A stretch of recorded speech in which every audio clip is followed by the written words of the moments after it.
जी हाँ दोस्तों, वक्फ पर सुनवाई के एक दिन पहले मुस्लिम पक्ष के लिए बड़ी खुशखबरी।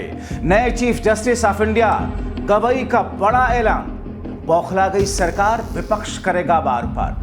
बहुत स्वागत है आप सभी का। आप देख रहे हैं द राजनीति का विशेष सेगमेंट खबर और विश्लेषण। मैं हूं जब्बार खान।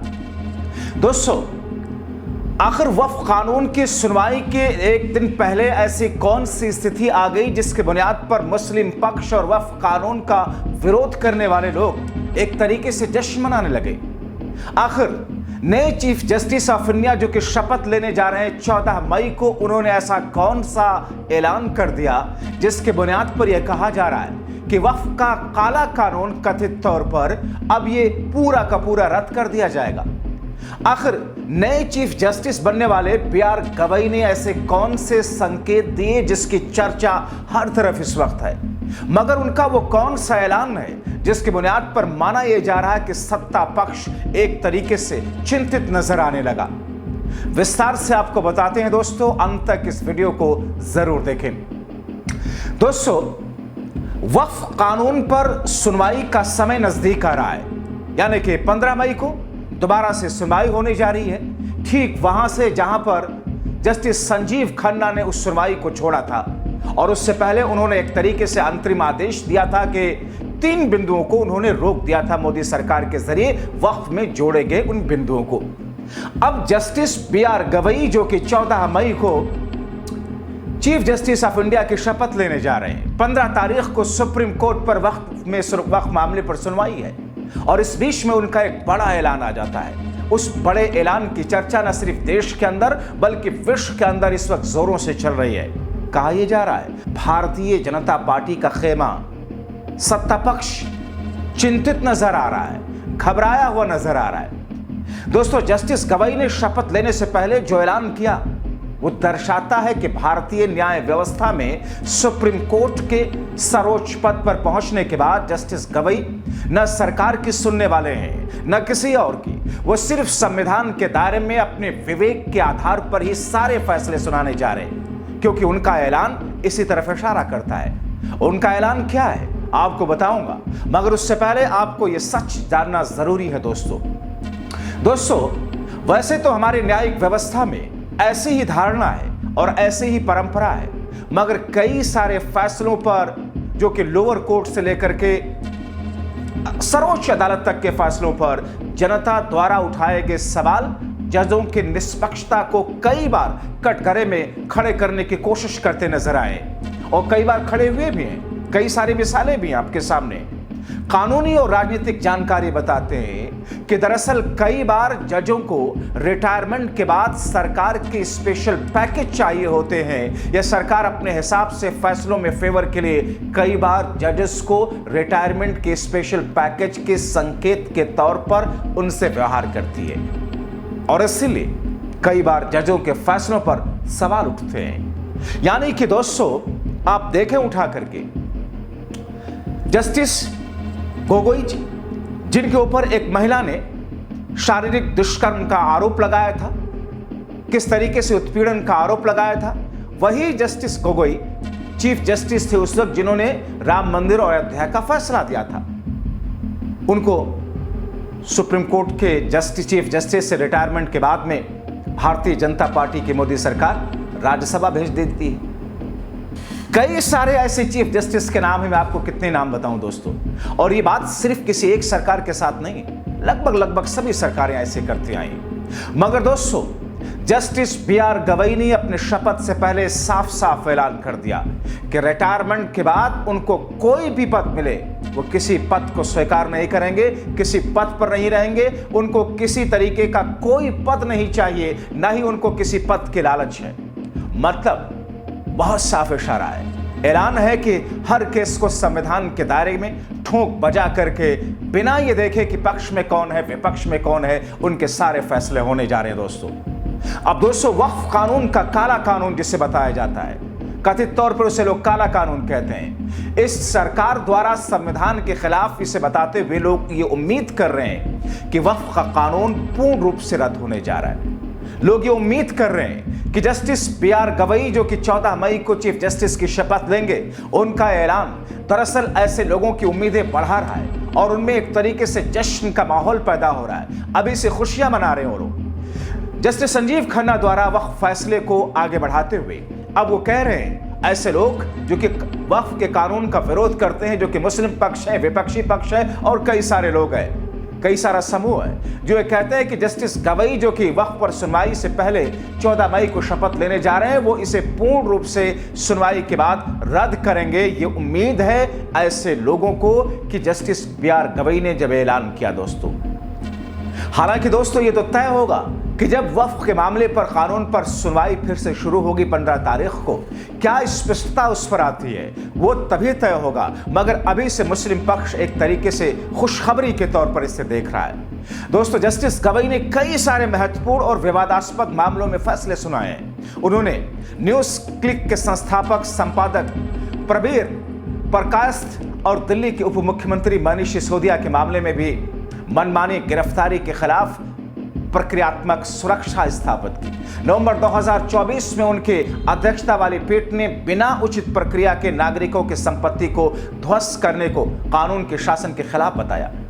वो 7 न्यायाधीश का पीठ का हिस्सा थे जिसमें अनुसूचित जाति कोटा के उपवर्गीकरण के पक्ष में ऐतिहासिक फैसला जिसने सुनाया था।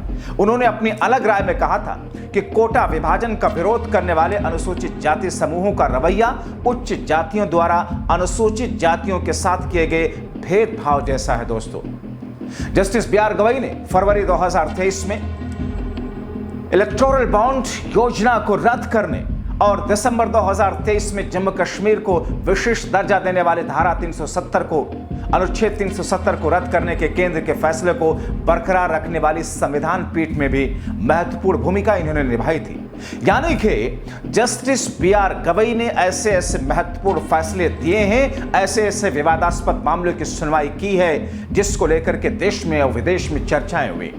मुख्य न्यायाधीश के रूप में जस्टिस बी.आर. गवई का कार्यकाल हालांकि बहुत लंबा नहीं होगा, लेकिन यह कहा जा रहा है कि भले ही इनका कार्यकाल छोटा हो लेकिन उनके सामने कई चुनौतियां भी हैं।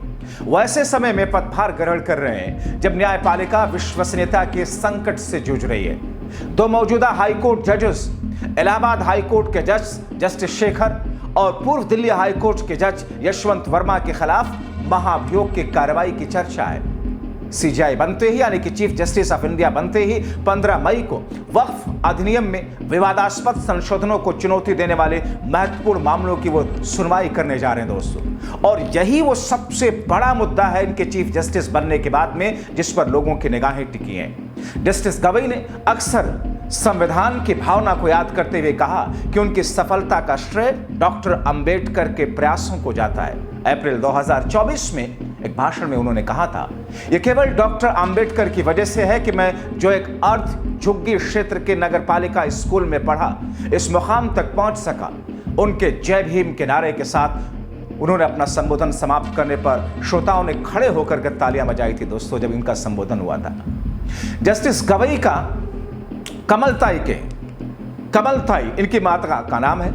कमलताई के घर में आज डॉक्टर अंबेडकर की तस्वीरें और जय भीम के नारों की गूंज है दोस्तों।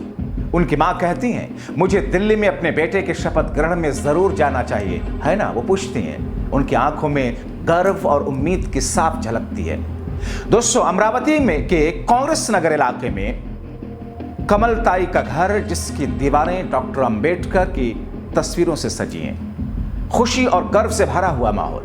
84 वर्षीय कमलताई अपने बेटे जस्टिस भूषण रामकृष्ण गवई के भारत के 52वें यानी कि 52 मुख्य न्यायाधीश के रूप में 14 मई को शपथ लेने की तैयारी के बीच आशीर्वाद देते थक नहीं रही। वो सवाल करती हैं, मेरे बच्चे को तो मुकद्दर का सिकंदर बनना ही चाहिए ना। जाहिर तौर पर किसी भी मां के लिए इससे बड़ा क्षण और क्या हो सकता है।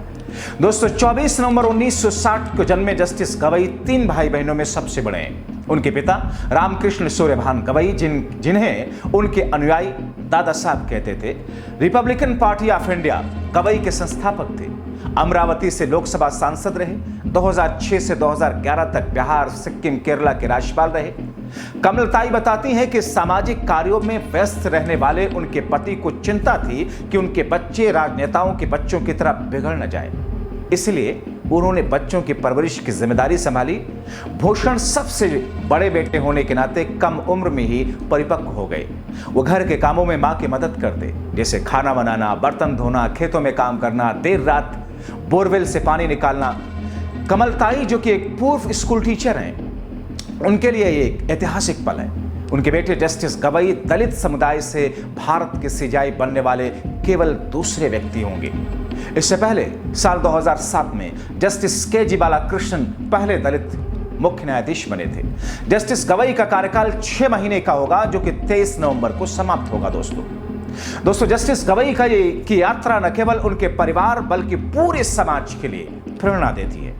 जस्टिस गवई का बचपन अमरावती के फ्रेजरपुरा में बीता, जहां वो मराठी माध्यम के नगरपालिका स्कूल में 7वीं कक्षा तक पढ़े। स्कूल उर्दू माध्यम का आज वो हो चुका है। कमलताई के घर में एक पुरानी फाइल है जिसमें उनके बेटे की यात्रा के दस्तावेज, हस्तलिखित नोट्स, पुरानी तस्वीरें, समाचार कटिंग संभाल करके रखे गए। ये फाइल उनके बेटे के जन्म से लेकर के सुप्रीम कोर्ट के शीर्ष पद तक पहुंचने की कहानी को बयां करती है दोस्तों। और ऐसे में एक दलित परिवार में जन्मे जस्टिस B.R. गवई, जो कि 14 मई को देश के मुख्य न्यायाधीश, सुप्रीम कोर्ट के चीफ जस्टिस ऑफ इंडिया के तौर पर शपथ लेने जा रहे हैं, हर शख्स के लिए एक प्रेरणा है, क्योंकि उनका बचपन जिस तरीके से गुजरा, उनकी पढ़ाई जिस तरीके से आम स्कूलों में, नगरपालिका के स्कूलों में हुई और देश के चीफ जस्टिस तक का उन्होंने सफर किया, हम सब के लिए एक प्रेरणा है दोस्तों।